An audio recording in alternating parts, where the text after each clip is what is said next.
장관 지난번에 인사청문회 때 그 실언하셔가지고 성일종 위원장께서 제게 사과하라 해서 사과하신 거 기억나시죠?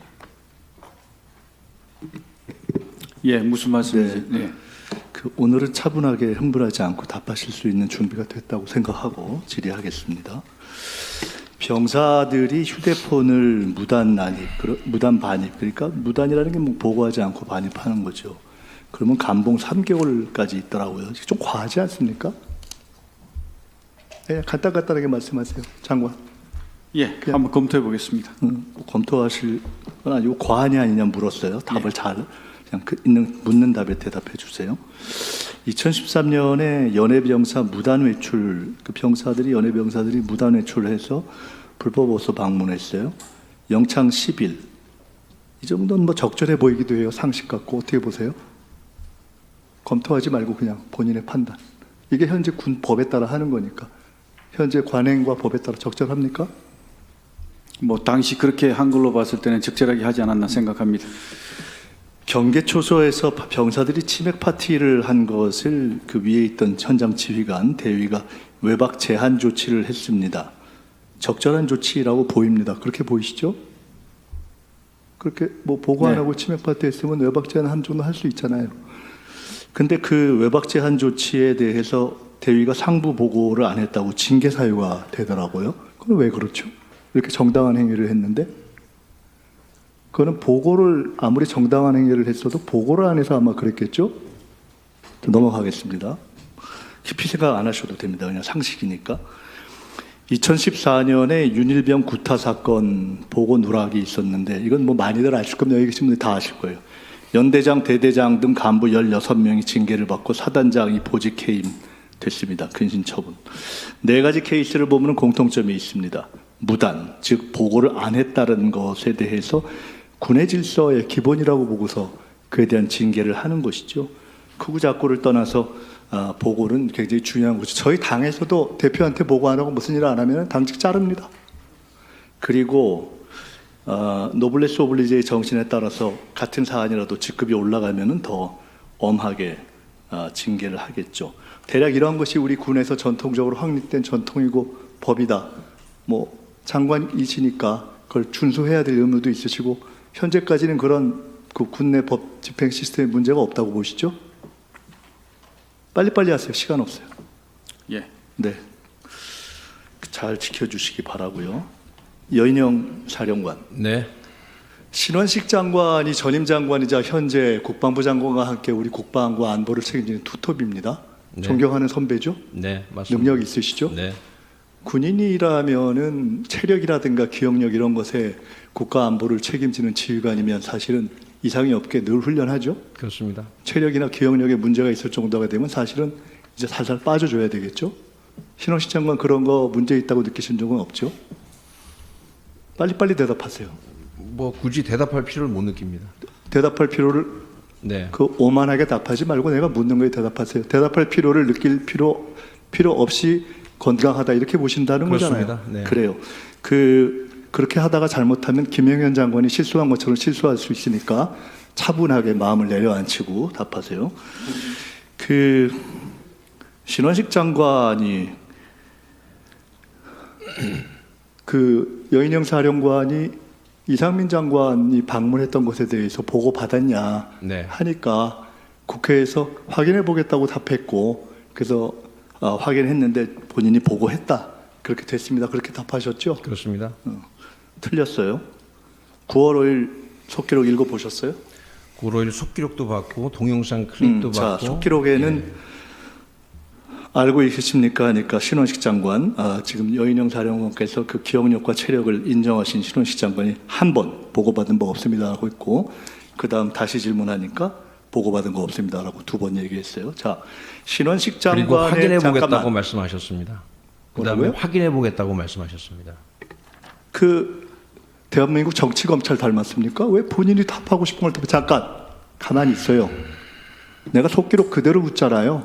전 동영상 클립까지도 잠깐 보고 말씀드리는 겁니다. 보고받은 바 없습니다라는 소식 속기록에 있는 걸 확인했어요, 안 했어요? 다 보고 왔습니다. 보고 왔죠? 네. 보고받은 바 없습니다라는 걸 2번 했죠?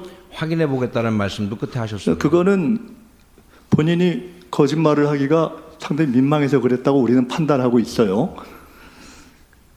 그러면은 통상적으로 정상적인 지휘관이라면은 내가 보고받은 것이 기억나지 않는데 확인해 보겠다 이렇게 통상적으로 하죠. 이렇게 명료하게 저는 보고받은 바 없습니다라고 얘기하기는 쉽진 않아요. 자, 지금 첫째는 이상민 장관 방문 문제고 두 번째는 여기 앉아 계신 김영현 처장 당시에 새 사령관이 모였던 모임에 대해 우리는 불법 비밀 모임으로 보고 있고 그쪽에서는 정상적이고 전 정부에서도 있었고 보고했다 이렇게 얘기하는데 우리는 전 정부에서 없었고 정상적이지 않고 장관이 보고받지도 않았고 그냥 그때 우리가 물으니까 구두 보고했다고 답했다고 보고 있어요.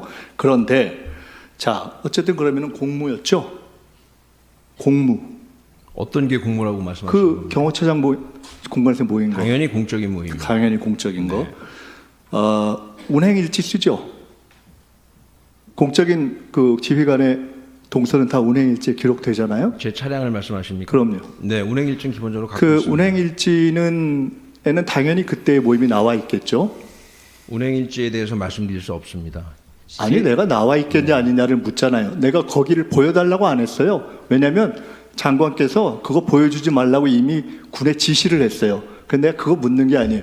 운행일지에는 장관님 그런 대한민국 지시를 군의 하신 적이 있는지 규정상 모르겠습니다. 그 지시를 받은 적이 사령관이 없습니다. 공무로 움직인 동선이 나와 있느냐 아니냐를 묻는 거예요. 답하기 어려우면 나와 있는 것이 규정일 것이라고 본다 아닌다 판단을 얘기해 주세요. 어떻게 봐요?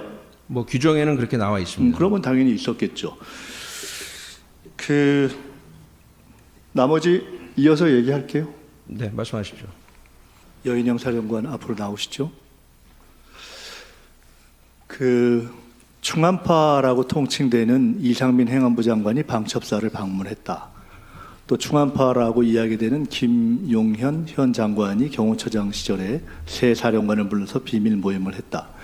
이 두 가지를 놓고 이것의 모임이 목적이나 대상이나 성격에 있어서 적법 타당하냐 하는 이슈가 하나 있고 두 번째로는 이것이 적절하게 군 기에 따라 보고되었는가라는 두 가지 이슈가 있습니다. 그건 아실 거라고 보고 방첩사령관은 이 두 가지에 다 해당하는 지금 연루되어 있는데 이 두 케이스 다 서면 보고는 안 하신 걸로 되어 있잖아요, 그죠? 네, 서면 보고는 안 했습니다. 구두 보고는 하신 걸로 되어 있고, 네, 그렇죠? 네. 신원식 장관은 구속 기록에 의하면 보고받은 바가 없다고 했고, 김용현 장관은 이 문제에 대해서 파악을 하기 위해서 국회에서 우리 방첩사령관의 차량 운행일지를 요청하니까 친절하게 그걸 공개하지 말라고 장관이 지시까지 해주셨어요. 제가 이걸 보면서 방첩사령관이 장관이 뭔가를 도와주려고 하는 그러한 입지에 있을 때 군규 위반의 위법을 하면 참 편리하겠다는 생각이 들었어요. 왜냐하면 국회에 기록에 나와 있는 속기록이 있어도 부인하면 되고 증거를 요구하면은 장관이 거부해주면 되기 때문에 방첩사는 일반적으로 우리 방첩사령관은 방첩사 내에서의 일반적인 업무 처리가 구두 보고가 일반입니까? 아니면 서면 보고도 합니까? 하기는 합니까? 답변 드려도 되겠습니까? 아니 답만 하세요. 네. 구두 보고가 일반 서면 보고 둘 다 있겠죠? 섞여 있습니다. 당연히 둘 다 있겠죠. 네. 제가 이전에 신원식 장관 그리고 김영현 장관, 여인영 사령관 세 분으로부터 공교롭게도 첫 질의를 할 때 화를 내거나 그 다음에 부인을 하고 또 사과를 하는 공통의 경험을 했어요. 그래서 저는 오늘도 보면서 사실은 여인영 사령관이 답을 안 하거나 화를 내거나 또는 사과를 할 거라고 봤는데 역시 같은 것을 했어요. 그래서 그냥 지적을 몇 가지 하려고 합니다. 우리가 서면 보고를 하는 이유는 보통 기록을 남기기 위해서 또는 거기에 관련돼 있는 사람들이 나중에 말을 바꾸는 것을 예방하기 위해서 일반 눈이 그렇지 않겠어요? 그것은 그럴 수도 있고 저럴 수도 있습니다. 저런 건 뭔데요? 됐어요? 답하지 마세요. 그 성의 없는 답변으로 들려서 아닙니다. 내가 굳이 들을 필요 없어요. 네, 그럼 기회를 주시면 이상민 답하겠습니다. 장관 됐어요. 네. 됐고 서면 보고를 하는 이유에 대해서 제가 물었기 때문에 자 이상민 장관의 방첩사 방문에 대해서는 첫째 서면 보고를 하지 않았기 때문에 기록이 없습니다. 두 번째로는 국회 속기록에 전 신원식 장관이 보고받은 바 없다고 두 번이나 이야기했고 굳이 방첩사령관이 최대의 기대려고 하고 있는 근거는 확인해 보겠다는 워딩 하나인데 그것은 보고했다라는 말을 입증하는 자료로 쓰일 수는 없습니다. 세 번째로 방첩사령관의 주장이 입증되려면 방첩사령관이 신뢰하는 기억력과 체력을 가지고 있다고 한 신원식 장관의 기억력에 명백한 문제가 있었다는 것이 전제가 되어야 되는 것입니다. 네 번째로 우리가 요구했던 은행 일지를 김영현 장관이 이것은 내지 말라고 했기 때문에 자, 내가 묻습니다. 이러한 상황일 때 이러한 질문의 대상이 여인영 사령관이 아니라 그 누구라고 하고 질문하는 국회의원이 제가 아닌 그 누구라고 할 때 이런 정도일 때 이런 부분에 대해서 합리적 의심을 하는 것이 전혀 가능하지 않다고 생각하십니까? 답해도 되겠습니까? 아니 그냥 가능하다 아니다. 가능하다 아니다. 그러니까 지금 제가 국회의원이 어떻게 이런 답을 정도 드려야 질문하는 될지 것이 가능하다 아니다. 네, 어떻게 답을 드려야 될지 모르겠습니다. 그냥 단답형으로 자, 할 됐어요. 수가 없는 문제이기 모르겠으니까 때문에 됐고. 그렇습니다. 그 경호처장 비밀 모임에 대해서 이 또한 서면 보고를 안 했잖아요. 이게 노출될지 몰랐죠. 전혀 그렇지 않습니다. 아 노출될지 알았어요. 근데 뭐 그렇게 비공개를 했어요? 노출될지 알았어요. 이거 천하에 다 알리고 했나요? 노출이 문제가 아니라 이것이 이런 논란거리가 될지 자체를 저는 몰랐습니다. 근데 그 중간에 왜 갈아탔죠? 뭘 갈아탑니까? 아 갈아탄 학교는 기억이 안 나세요? 예? 어디서 학교 갈아탄 거는 기억이 안 나세요? 아니, 그 학교 이름은 기억이 안 나나요? 뭘 갈아타던 말씀이시죠? 자, 시간이 네. 거의 다 됐기 때문에 이 건과 관련해서 문제가 된 이후에 새로 퇴임한 김영현 장관으로부터 문의나 또 그러니까 의원님 제가 뭐 이해력이 떨어진다고 지적하셔도 좋은데 정확히 물으시는 거에 대해서 단답형으로 대답을 할 수가 없습니다 지금. 1번, 예, 1번 더 드리겠습니다. 흔한 질문이잖아요. 제가 이유와 배경을 물은 것이 아니라 이 사안에 대해서 새로 부임한 전임 신원식 장관이 아닌 새로 부임한 김영현 장관으로부터 이 사안에 대해 귀 사령관의 거취에 대해서 본인이 말씀하시기를 모욕감을 느낄 정도로 전국적으로 기사화가 된 사안에 대해서 국회에서 이렇게 물었는데 야 이거 어떻게 된 거냐? 보고했냐 안 했냐?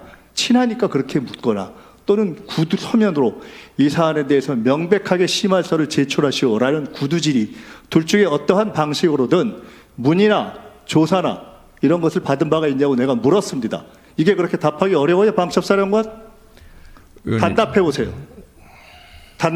단답이요?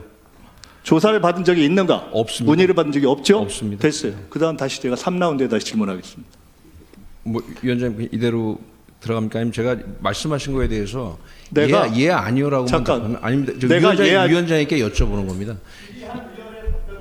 아닙니다. 위원장님께 여쭤보는 겁니다. 제가 증인으로 나왔기 때문에 저도 이 국민들이 보시는 이 자리에서 드릴 말씀이 잠깐만 이 있습니다. 부분에 대해서는 위원장님께 제가 자, 여쭤보겠습니다. 그러면 알겠습니다. 그러면 저기 김민석 의원님 질의 다 끝나셨지요? 위원장님께서 막 물었기 판단해 주십시오. 네, 그러면 세 번째 김민석 의원님께서 질의를 하시고 네. 만약에 더 하실 말씀이 있으시면 그때 저한테 요청하시면 그때 제가 말씀을 기회를 드리도록 그렇게 하겠습니다. 네. 들어가시기 바랍니다. 네, 기회를 주시기를 제가 간곡히 부탁드립니다. 알겠습니다. 네, 유영원 의원님 질의해 주시기 바랍니다. 위원장님 죄송합니다. 방금 그 김민석 의원님께서 말씀하신 중에 정말 사실이 아닌 걸 자꾸 말씀하시는 거에 대해서 제가 간단하게 좀 정정을 좀 드리고 싶습니다. 네, 하시죠. 김민석 의원님께서는 차량 운행 일지를 내지 말라고 제가 지시했다, 차량 기록을 내지 말라고 했다 그러는데 어떤 근거로 그런 말씀을 하시는지. 그러면은 차량 운행 일지를 지금이라도 제시하라고. 그건 제가 지시하는 게 아닙니다. 부대에서 알아서 하는 일이지. 그게 왜 제가 지시해서 할 일입니까? 근거가 뭡니까? 제가 지시했다는 근거가. 예, 근거를 주십시오. 어디 있습니까?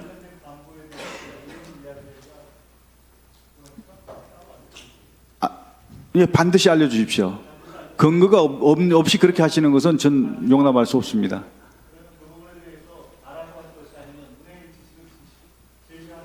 제가 지시할 사항이 아니라니까요. 그 부대에서 부대장이 알아서 할 일이지. 제가 얘기할 사항이 아니라니까요. 제가 왜 가냐합니까? 그건 부대에서 알아서 할 일이지. 자, 정리하겠습니다. 저 장관님, 자 김민석 의원님, 그게 근거입니까? 김민석 의원님, 겨우 예. 말씀하신 근거가 그겁니까? 장관님 지시하신 적이 없으시다고 이렇게 정리를 하겠습니다. 네. 예. 더 이상 군의 분열을 조장하는 그런 발언에 대해서는 좀 삼가해 주셨으면 좋겠습니다. 네, 마무리하시기 바랍니다. 유영현 의원님 질의하시기 바랍니다. 장관, 예. 우리가 싸움이나 또는 전쟁을 할 때 제일 중요한 게 상대를 일단 이해하는 거잖아요. 예. 저랑 첫 질의를 주고받으실 때 저한테 이야기하다가 화를 내고 사과를 한번 하셨었잖아요. 화낸 적 없습니다. 화를 안 내셨어요? 그 속기록에 써 있는 것 같은데 뭐 됐습니다. 기억을 못 하시면은 제가 블랙요원 리스트 누출 문제를 제기를 했고 지금 이번에 우리가 경호처장 당시의 비밀 모임 문제를 저희가 제기를 했고 아까 의원님 죄송한데 말씀이 잘 안 들리거든요. 이거 다시 시작할까요? 블랙요원 리스트 문제를 제기하고 비밀 모임 문제를 제기하고 여인영 우리 사령관이 굳이 공개하고 싶지 않고 했던 동선까지 우리가 다 파악하고 있잖아요. 이렇게 드리는 말씀은 야당 의원들 일반의 질문에 대해서는 경각심을 갖고 하시고 특히나 제가 질문할 때 신중하게 하세요. 아까 운행일지 문제에 대해서 제기를 했잖아요. 예하부대에서 알아서 하는 일이다. 이것은 사실은 법에 대해서 국감 피감기관의 책임자로서 법에 대한 이해가 없는 굉장히 책임 방해적인 발언이고요. 그걸 떠나서 그렇게 예하부대에서 하는 것이 아니라 장관이 이 문제에 대해서 기록을 제출하지 말라고 했다는 근거 기록을 저는 가지고 있습니다. 그렇다면 이것은 그대로 본다면 장관의 위증을 입증할 수 있는 자료가 되고요. 두 번째로 그렇지 않다면 그 위증을 제시할 수 있는 근거 기록과 관련한 것을 제게 입수하는 과정에 계셨던 군 간부가 알아서 한 게 되게 되겠죠.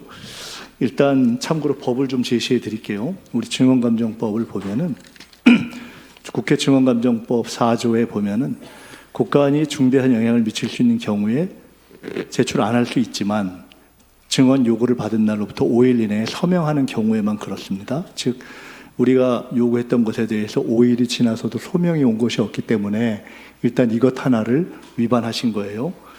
두 번째로는 14조를 보면은 선서한 증인이 허위 진술을 할 경우에는 1년 이상 10년 이하의 징역에 취하는데요. 현재 우리 대한민국 검찰이 어지간한 일 갖고 법정 최고형을 구형하는 그런 취지에 비춰본다면은 장관은 위증의 경우에 약 10년 징역까지 받을 수 있는 그런 10년이 아니라 100년이라도 받을 테니까 네. 말씀하세요 계속. 자, 그렇고요.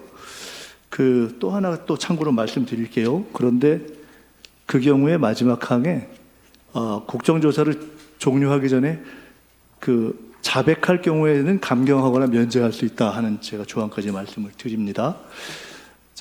이거 한 1, 2분만 더 주십시오. 앞에 잘 안 들린다고 했기 때문에.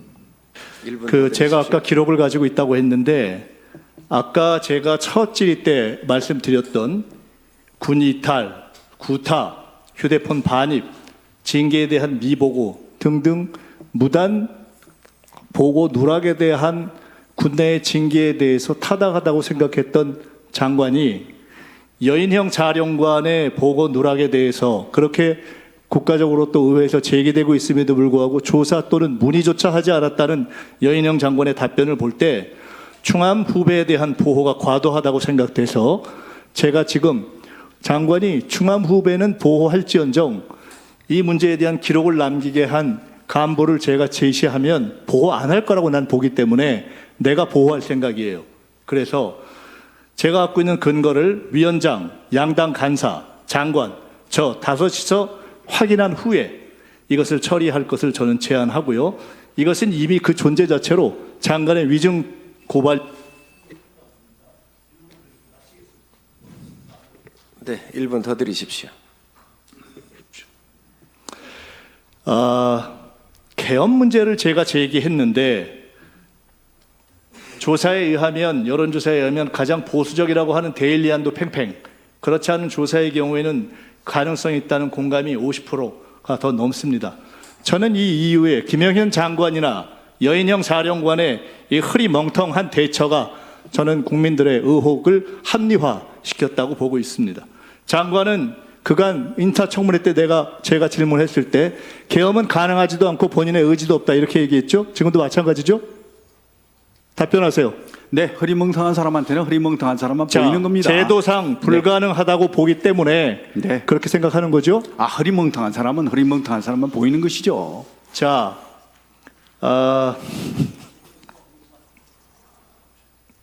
말씀하세요.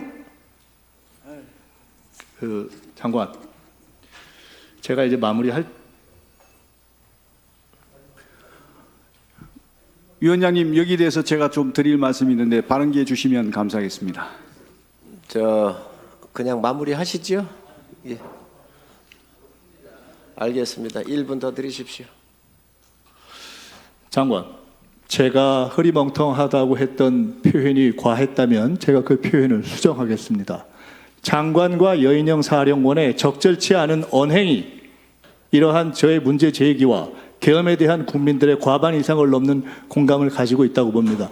그것이 이상하시면 국방부나 방첩사에서 한번 여론조사 해보세요. 그리고 저는 충암파 연고주의를 뿌리 뽑겠습니다. 적당히 끝내지 않을 겁니다. 특검, 국조, 필요하면 상설 특검까지 제시하겠습니다. 그리고 한 가지만 끝으로 말씀드리겠습니다. 장관이 민주주의 하에서 문민 장관은요, 여러 가지 견제와 공세에 대해서 품격을 지키면서 군을 대변하는 것입니다. 오늘 보였던 여러 가지 발언, 차지철, 또 비하 발언 등등 여러 가지가 본인을 비하한 것이 아니라 어떠한 공격이 있어도 스스로가 대변하고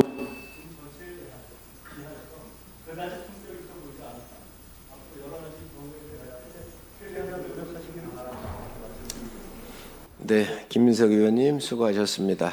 만약 윤석열 대통령이 탄핵이 된다면 어디로 돈이 몰리게 될까요? 이런 뉴스들을 보시면서 동시에 부자가 될 수 있다면 믿으실 건가요? 지갑에 단돈 10,000원이라도 있고 시사 정치에 관심이 있으신 분들이라면 지금 당장 돈을 벌 결심을 하셔야 합니다. 정치 뉴스를 꾸준하게 잘 챙겨보는 것만으로도 돈을 벌 기회가 있고 또 이미 큰 돈을 버는 사람들이 있죠. 이 사람들의 차이점은 뉴스를 단순히 뉴스로만 보는 게 아니라 실제로 어떤 종목들에 큰 영향을 미치게 되고 그렇다면 어디에 투자를 해야 돈이 몰리게 되는지 알고 있습니다. 월급만으로는 절대 채울 수 없는 부를 축적하고 있는 것인데요. 얼마 전 한강 작가가 한국인 최초로 노벨상을 받았다는 것을 구독자 여러분들 모두 아는 사실일 겁니다. 이때 부자들은 재빠르게 노벨상 수혜주 종목들을 찾았고 그 결과 예스24라는 종목이 순식간에 2연상을 하며 200% 가까이 오르게 되었죠. 저희 구독자 여러분들은 이미 다들 아시겠지만 이 예스24 종목은 저희가 정확히 어느 가격에 매수해야 하는지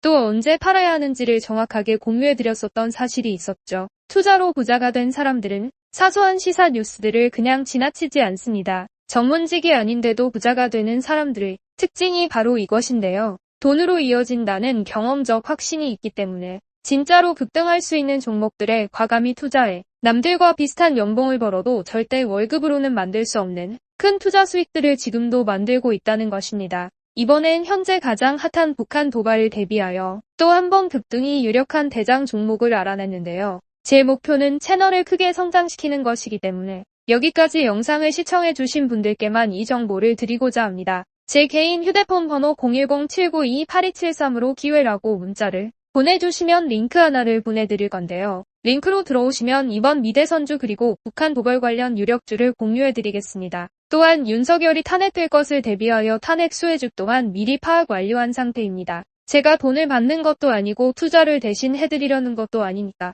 어느 시간이든 편하게 문자 한번 주시면 되겠습니다. 단돈 10,000원으로라도 시작해야 하는 게 투자와 재테크죠. 수익을 보시게 될 여러분들께 제가 바라는 것은 딱 하나입니다. 지금처럼 제 채널의 구독과 좋아요를 눌러주시고 새로운 영상을 만들 때마다 시청을 해주시면 됩니다. 제 번호를 꼭 기억해주세요.